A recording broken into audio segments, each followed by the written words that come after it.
The deep dive. Today we're jumping into a really core topic, super crucial for you medical students, and really anyone who wants to grasp the basics of managing high blood pressure. Hmm. Think of this as like a guided tour, similar to the kind of educational content you'd find over on KMR Advice. Exactly. We've got this antihypertensive drug overview document right here. And the plan is to, break down the essential info about these meds, step by step, build a really solid foundation. Right. So for you listening in, our mission today is to really nail down the fundamentals of antihypertensives, what they're used for, the different types, how they actually work, and some key things you absolutely need to keep in mind for clinical practice. Yeah, this is bread and butter stuff for future clinicians. Totally. And speaking of education, just a quick shout out for KMR Advise. If this breakdown helps your studies, please do share it with your peers. Subscribe to the KMR Advise channel for more deep dives like this. And definitely hit that bell icon. You won't want to miss future topics. Good point. Okay, so let's get started. First things first. When do we actually use these antihypertensive drugs? Well, the main reason, the most common one highlighted in our overview, is essential hypertension or primary hypertension. That's the one without a clear underlying cause, right? Exactly. It's the vast majority of cases. And the whole point of long-term treatment here is to lower that blood pressure to, cut down the risk of serious cardiovascular problems. We're talking heart attacks, strokes, reducing morbidity and mortality. That's the big goal. Okay, the main driver. But it's not only for essential hypertension, is it? What if the high BP is caused by something else? Secondary hypertension. Yeah, good question. In secondary hypertension, where you can identify an underlying cause, maybe kidney disease or an endocrine issue, the antihypertensives are more like supportive therapy. Supportive, meaning? Meaning you treat the underlying cause first and foremost, but you often still need these drugs to help manage the blood pressure while you're doing that, or if the underlying cause can't be fully fixed. Got it. Okay. Then there are those really scary situations, hypertensive emergencies. Sounds urgent. Oh, it is, absolutely. Yeah. Hypertensive emergencies mean the blood pressure is dangerously high, and there's evidence of acute organ damage happening right now. Thanks. Yeah. So the goal is rapid blood pressure reduction. We need to bring it down quickly, but safely, to stop that damage. The overview mentions drugs often used here, things like sodium nitroprusside, labetalol, maybe IV hydralazine. Speed is critical. Definitely not a situation for your standard daily pill then. Not at all. Different ballgame. Okay. Now, the document also talks about choosing specific drugs when patients have other conditions alongside their hypertension comorbidities. This feels really important for you students to get. It's super important. You're not just treating a number on a screen. You treat the whole patient. So, for example, someone with heart failure. Certain drug classes are preferred because they offer benefits beyond just lowering BP. They actually help the heart failure itself. Ah, okay. Like a 2-for-1 deal. Sort of, yeah. Same idea applies for patients with, say, diabetes or chronic kidney disease, CKD, or someone who's had a heart attack post-MI or has angina. The drug choice gets tailored to give the best overall benefit considering everything that's going on with the patient. Right. Tailoring the treatment. That makes a lot of sense. What about specific groups, like older folks or pregnant women? Any special considerations? Definitely. With elderly patients, we often need to be a bit more cautious, maybe start with lower doses, monitor side effects more closely, that sort of thing. Start low, go slow, perhaps. Precisely. And for pregnancy, safety for the baby is paramount. Some antihypertensives are a definite no-no. The overview mentions methyldopa and labetalol as generally safer options during pregnancy. Good to know. And what was that other one? Isolated systolic hypertension. Yeah, ISH. That's common in older adults. It's where the top number, the systolic pressure, is high, but the bottom number, diastolic, is normal or neonormal. Certain drug classes, like some diuretics or calcium channel blockers, tend to work particularly well for ISH. Okay, great overview of the why and when. Let's dive into the what. The classification of these drugs.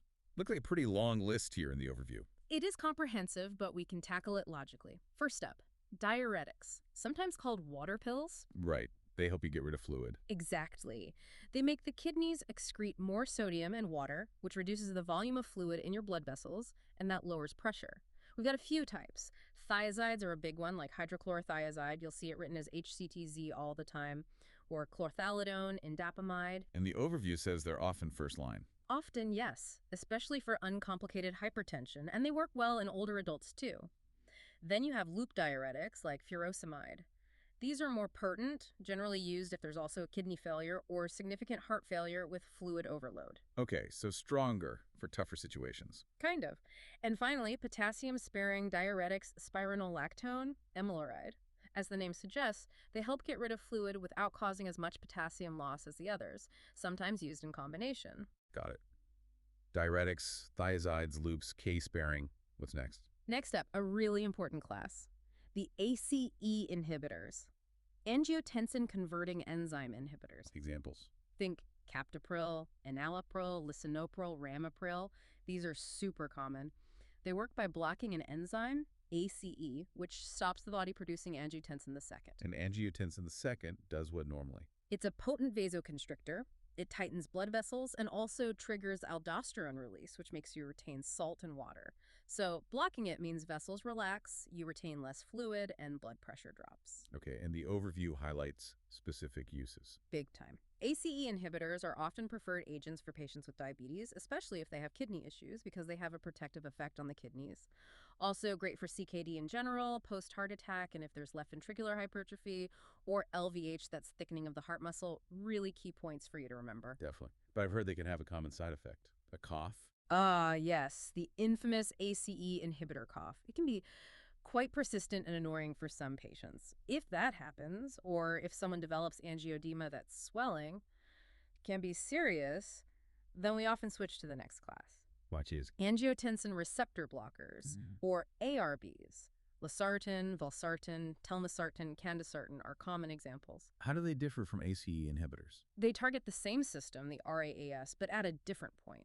Instead of blocking the production of angiotensin II, they block its action by preventing it from binding to its receptors on the blood vessels and other tissues. So similar effect, different mechanism. Pretty much. And importantly, they are much less likely to cause that cough or angioedema. So they're a great alternative if someone can't tolerate an ACE inhibitor. Makes sense. Okay, next on the list is direct renin inhibitor, aliskiren.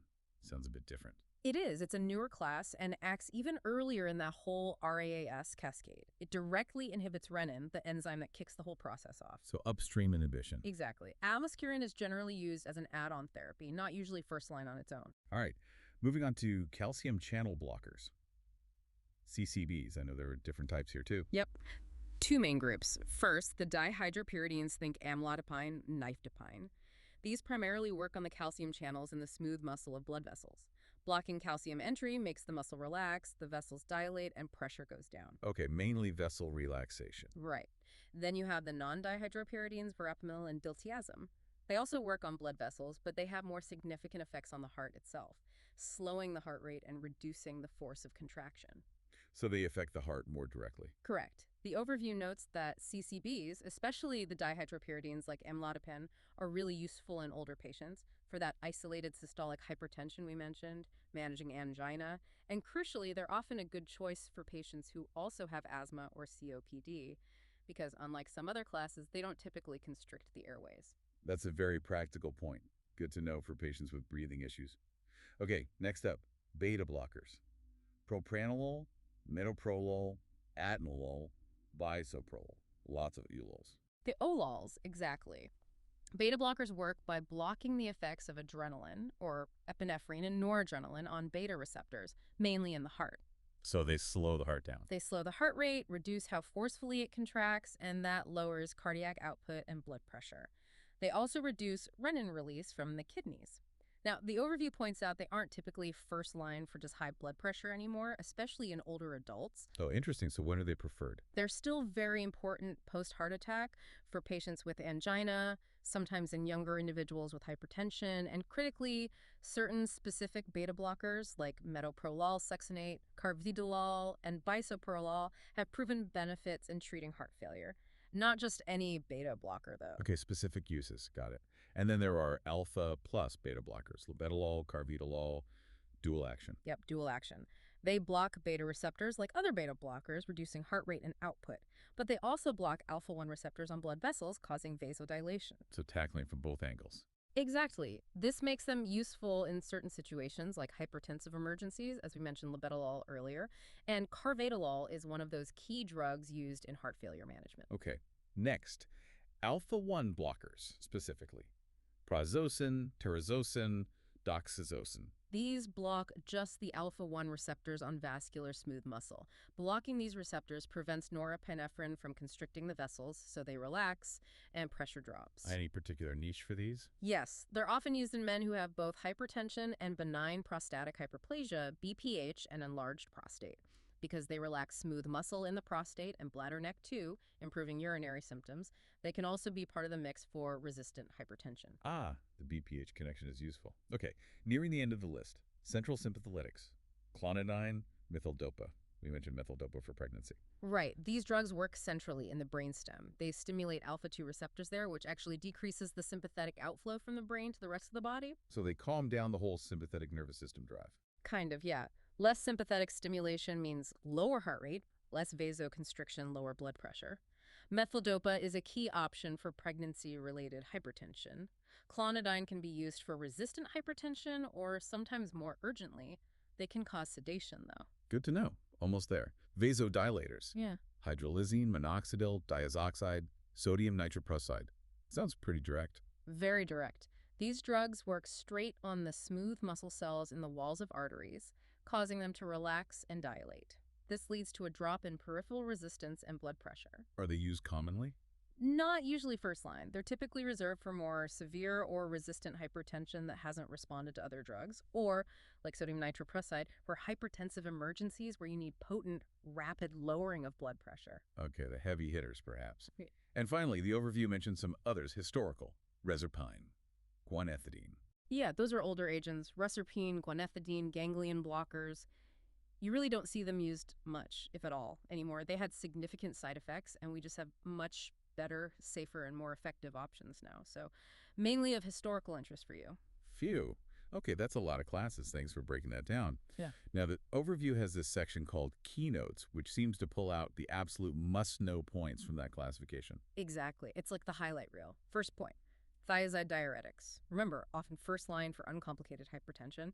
And critically, low doses like 12.5 to 25 milligrams of HCTZ or chlorthalidone daily are usually enough. Higher doses don't add much BP lowering, but do increase side effects. More isn't necessarily better with thiazides. Got it. Right. What's next? Next, the ACE inhibitors and the ARBs. Key takeaway, they are kidney protective. That makes them preferred choices in patients with diabetes, especially with protein in the urine, or chronic kidney disease. They also help reduce that left ventricular hypertrophy, the heart muscle thickening, and are cornerstones after a heart attack. Really important benefits beyond just BP lowering for those groups. Absolutely crucial. Third key note, calcium channel blockers. Remember, they're particularly effective in older adults, great for isolated systolic hypertension, and a safe bet for patients who also have asthma or COPD. Good point about the asthma COPD again. What about beta blockers? The keynote clarifies their role. They are not first line for uncomplicated hypertension generally anymore, but they remain very important post-MI in specific types of heart failure, remember only certain ones, and sometimes in younger hypertensive patients, maybe with anxiety or certain arrhythmias. So more targeted indications. Targeted use. Yep. Fifth point, combination therapy. The reality is many patients, probably most, will need more than one drug to reach their blood pressure goal. Combining drugs from different classes that work via different mechanisms is standard practice. Makes sense. Attack the problem from different angles. Exactly. And the final overarching keynote, individualized treatment, always. Consider the patient's age, their other health conditions, comorbidities, how well they tolerate the meds, cost, everything. It's never one size fits all. You tailor the plan. Personalized medicine in action. Great summary notes. Now let's get into the nuts and bolts, the mechanism of action, MOA. How do these things actually work at a physiological level? Right. Understanding MOA helps you understand the effects and side effects. So diuretics, as we said, initially work by reducing plasma volume, less fluid in the pipes. This lowers cardiac output. Longer term, they also seem to decrease the resistance in the blood vessels themselves, the total peripheral resistance, or TPR. Okay, less volume, less resistance, ACE inhibitors and ARBs. They block the renin-angiotensin-aldosterone system, the RAAS. By reducing angiotensin the second levels, or blocking its action, they cause vasodilation, relaxing blood vessels, and reduce aldosterone secretion, which leads to less sodium and water retention. So wider pipes and less fluid again. Got it. Calcium channel blockers. You mentioned calcium influx. Yep. They block the entry of calcium through specific channels, called L-type channels, into the smooth muscle cells of blood vessels. Calcium is needed for muscle contraction, So blocking its entry leads to muscle relaxation, vasodilation, and lower pressure. Simple enough. Beta blockers. Couple of things. They block beta 1 receptors on the heart, which decreases heart rate and the force of contraction, lowering cardiac output. Mm. They also block beta 1 receptors on kidney cells that release renin, so they inhibit renin release, adding another hit to that RAAS system. Okay, heart effects and renin effects. Yeah. Alpha-1 blockers. Pretty straightforward. They block alpha 1 receptors on vascular smooth muscle. These receptors normally cause constriction when stimulated by norepinephrine. Block them, and you get vasodilation. And the central agents. Clonidine, methyldopa. Working in the brain. Yeah, they stimulate alpha 2 receptors in the brainstem. Stimulating these receptors actually tells the brain to reduce sympathetic outflow to the heart and blood vessels. Less sympathetic drive means lower heart rate, less vasoconstriction, lower BP. Kind of counterintuitive, stimulating something to get an inhibitory effect downstream. Exactly. And finally, the direct vasodilators. Hydralazine, minoxidil, their main action is right there in the name. They directly relax the smooth muscle in the walls of arterioles, the smaller arteries. Different drugs within the class might use slightly different intracellular pathways, but the end result is potent vasodilation and a drop in resistance. Okay, so those are the mechanisms. Yeah. And the overall clinical effects we're shooting for. Well, the immediate goal is lower blood pressure numbers, but the real goal, the long-term clinical effect, is reducing the risk of major cardiovascular events. Heart attack, stroke, heart failure, kidney failure. Protecting those vital organs, heart, brain, kidneys from the damage caused by chronic high pressure, that's the payoff. Organ protection, that's key. And briefly, how are these drugs generally cleared from the body? Elimination. Most antihypertensives are processed by the liver hepatic metabolism and then excreted by the kidneys in the urine, either as the original drug or as metabolites. This is really important because if someone has significant kidney or liver impairment, we often need to adjust the dose to prevent the drug from building up to toxic levels. Right. Dose adjustments. That perfectly sets up our next section. Pharmacokinetics. How the body handles these drugs. Absorption, distribution, metabolism, excretion, ADME.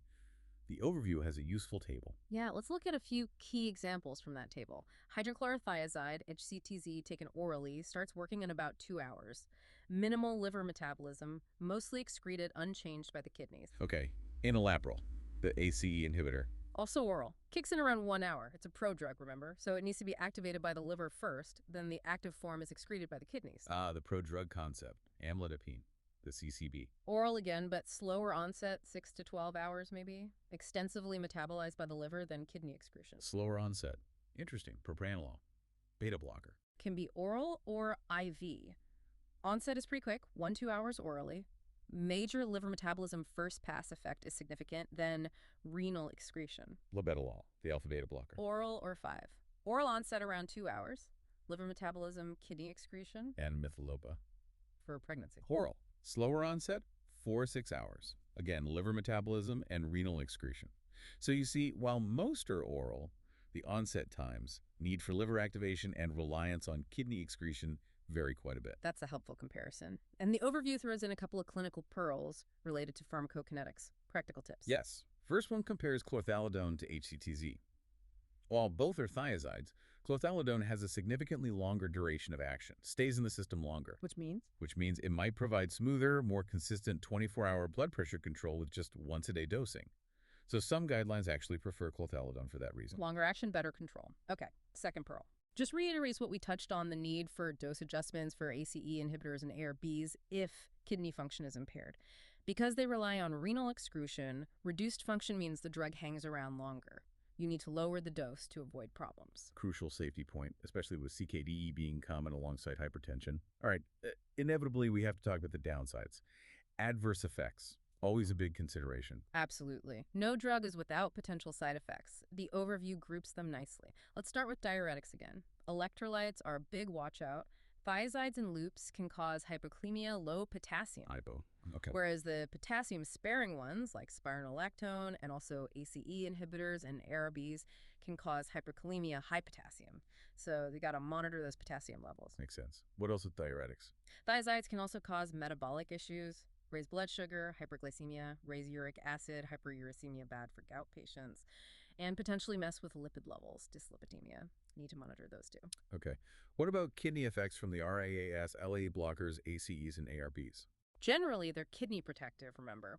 But there's one critical exception: bilateral renal artery stenosis. If both kidney arteries are narrowed, starting an ACE or ARB can actually cause acute kidney failure. It's a major contraindication. Wow. Okay, that's a huge red flag. Bilateral stenosis equals no ACE-ARB. Got it. Mhm. Any CNS effects?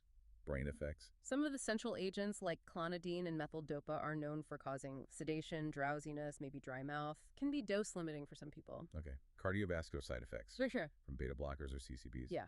Beta blockers and also the non-dihydropyridine CCBs like verapamil and diltiazem can slow the heart rate too much bradycardia or worsen heart block, which is a problem with the heart's electrical conduction. So generally avoid them if someone already has significant bradycardia or high-degree heart block. Avoid and heart block. Right. Okay.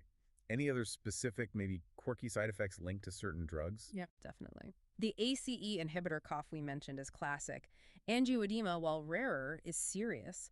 Spironolactone can cause gynecomastia, breast tissue growth in men. Hydralazine is linked to a drug-induced lupus syndrome, though it's not common. Minoxidil can cause hair growth, hypertrichosis. Hair growth. Interesting side effect. Yeah, it was actually developed into a hair loss treatment because of that, but lots of potential issues to watch for. For sure. Okay, that leads naturally into contraindications when you absolutely should not use a drug. The overview splits them into absolute and relative. Right. Absolute means never, under any circumstances. Pregnancy is the big one for ACE inhibitors, ARBs, and aliskiren. They can cause major birth defects. Teratogenic. Absolutely contraindicated in pregnancy. Clear. What else is absolute? That bilateral renal artery stenosis for ACE-ARBs we just discussed. And severe bradycardia or high-degree AV block is an absolute contraindication for beta blockers and the non-DHP CCBs. Okay, those are the hard stops. What about relative contraindications? Situations where you need to be extra cautious. Exactly. Use with caution, maybe avoid if possible, but not an absolute ban. Examples: thiazides in patients with gout because they can raise uric acid. Non-selective beta blockers like propranolol in patients with asthma or severe COPD, as they can trigger bronchospasm. Makes sense. Beta receptors are in the lungs too. Right. Reserpine used to be relatively contraindicated in depression. Beta blockers might need caution in severe peripheral vascular disease. So it's about weighing risks and benefits carefully in these situations. Risk-benefit assessment. Yeah. Crucial. Now, patients are often on multiple meds. Drug interactions are a huge topic. Huge and complex. The overview hits some key ones for you to know. NSAIDs, common pain relievers like ibuprofen or naproxen, can blunt the effect of many antihypertensives, especially ACE inhibitors and diuretics. They can make the B key drugs less effective. Good to know. Patients take NSAIDs all the time. Exactly. Another big one: combining potassium supplements or potassium-sparing diuretics like spironolactone with an ACE inhibitor or an ARB. That's a recipe for potentially dangerous hyperkalemia. High It's a potassium. double case-bearing effect. Risky. Very. Also, combining beta blockers with those non-DHP calcium channel blockers, verapamil or diltiazem, can excessively slow the heart rate or cause heart block, potentially serious additive effects. Okay, watch that combo. Any others? Thiazides and ACE inhibitors can increase lithium levels, which is important if your patient is on lithium for bipolar disorder, can lead to lithium toxicity. So these are just examples. Always need a thorough medication review. Definitely highlights the need to know all the patient's meds. And there's that exam tip again. Start low, go slow. Seems especially relevant with interactions in elderly patients. Couldn't agree more, especially in the elderly or people on lots of other drugs or those prone to orthostatic hypertension, getting dizzy when standing up. Starting with a low dose and titrating up slowly lets the body adapt and reduces the risk of side effects or interactions causing problems. It's just good practice. Wise advice. Okay, let's talk dosage and clinical pearls specifically around dosing. What are some typical ranges for key drugs? Okay, so for thiazides like HCTZ or chlorthalidone, we often start and stay at 12.5 or 25 milligrams once daily. Remember, higher doses often don't help much more with BP. Right, the low dose effectiveness. ACE inhibitors like enalapril? Might start at 2.5 or 5 milligrams, maybe once or twice daily, and gradually increase. Max dose might be around 20 milligrams twice daily, but you titrate to effect. Amlodipine, the CCB. Usually 5 or 10 milligrams once daily. Pretty straightforward. Beta blockers. Dosage varies hugely depending on the specific beta blocker and why you're using it. You really titrate based on heart rate response and blood pressure, not a one-size-fits-all dose. Okay, titrated to effect, methyl-dopa in pregnancy. Usually starts around 250 milligrams 2 or 3 times a day and can be increased up to maybe 500 milligram TID or QID if needed. Again, individualized. These are just typical starting points. Got it. And the clinical pearls related to dosage. Any reminders? Yeah, repeat some key themes. First, thiazides. Max effect at low doses, higher doses mostly add side effects. Really hammer that home. Low-dose thiazides. Check. Second, ACE inhibitors. If that cough or angioedema happens, think ARB. Switch them over. It's a standard move. ACE, cough, ARB. Jack. Third, CCBs. Remember their utility in the elderly and for isolated systolic hypertension? Often a good choice there. CCBs for elderly ISH.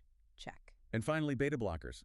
Generally not first line for uncomplicated hypertension in older folks, and never stop them abruptly, especially in patients with heart disease. Risk of rebound hypertension, angina, even MI. Taper them off slowly if you need to stop. Never stop beta blockers suddenly. Critical point. Okay, what if things go wrong? Toxicity and management. Signs of trouble and what to do. Right, so if an ACE inhibitor, ARB, causes angioedema, cough, or significant hyperkalemia, the main thing is stop the drug. If it was cough, consider switching to an ARB later. Angioedema might need emergency treatment. Hyperkalemia needs specific management. Okay, stop the offending drug first. Thiazides. Toxicity might look like severe hypokalemia or maybe triggering gout due to hyperuricemia. Management involves fixing the potassium, maybe stopping the drug if uric acid is a big issue, or adding a gout medication. Beta blocker toxicity. Could be severe bradycardia, heart block, or bronchospasm in susceptible individuals. Treatment might involve atropine for the heart rate, supportive care, and obviously stopping the beta blocker immediately. Vasodilators. Hydrolysine, minoxidil. Common issues, especially at higher doses, are reflex tachycardia. The heart speeds up to compensate, and fluid retention, often managed by adding a beta blocker to control the heart rate and a diuretic to handle the fluid. Interesting, adding drugs to manage side effects. Methyldopa. Rare but serious toxicities include hemolytic anemia or liver damage, hepatitis. If suspected, stop the drug immediately, monitor blood counts and liver function tests, LFTs. Okay, important emergency management points. Now, nearing the end, we have black box warnings and keynotes, the absolute most serious warnings. Yep, these are the ones highlighted with a black box in the drug's official labeling. Top of the list. ACE inhibitors, ARBs, and Eliscarin are absolutely contraindicated in pregnancy due to fetal toxicity. Teratogenic, cannot stress this enough. Pregnancy and RAS blockers. Hey, got it. Beta blockers carry that warning about avoiding abrupt discontinuation, especially in patients with coronary artery disease. Risk of severe rebound effects. Don't stop beta blockers cold turkey. Check. And minoxidil, the potent vasodilator, has warnings about potential pericardial effusion fluid around the heart and the possibility of severe fluid retention, sometimes requiring aggressive diuretic therapy. Serious potential issues with minoxidil. Okay, and there's a high-yield fact emphasized here. Yes, a core concept for exams and practice. Thiazide diuretics are considered first-line therapy for most patients with uncomplicated hypertension, based on major guidelines like JNC7, JNC8, and WHO ISH recommendations. It's a foundational principle. Thiazides, first line for most. Good takeaway. Finally, the overview provides a final exam checklist, a recap of the absolute must-knows for students. Yeah, it's a great summary. Hits the MOAs of the big classes. Right. Diuretics, volume TPR, ACE-ARBs, ORAAS block, CCBs, vasodilation via calcium block, beta blockers, ACE2-renin, alpha blockers, vasodilation. Lists key drug examples in each. MOAs and key drugs. There are contraindications. Pregnancy with ACE-ARBs, asthma with non-selective beta blockers, gout with thiazides, common toxicities, electrolyte issues with diuretics, cough angioedema with ACEs, bradycardia with beta blockers. And contraindications and toxicities. And those essential clinical pearls. Start low, go slow. Combined classes often needed. Individualized therapy always. Monitor labs appropriately. If you nail these points, you've got a really solid handle on the basics. Fantastic checklist. Okay, let's wrap up this deep dive on antihypertensive drugs. We've worked through the overview pretty systematically. Uses, classes, how they work, kinetic side effects, contraindications, interactions, dosing toxicity, key warnings, all structured logically. Remember, this is exactly the kind of foundational knowledge you'll keep building on in your medical careers. And hopefully, presenting it this way, much like you'd find on the KMR Advise channel, helps solidify it.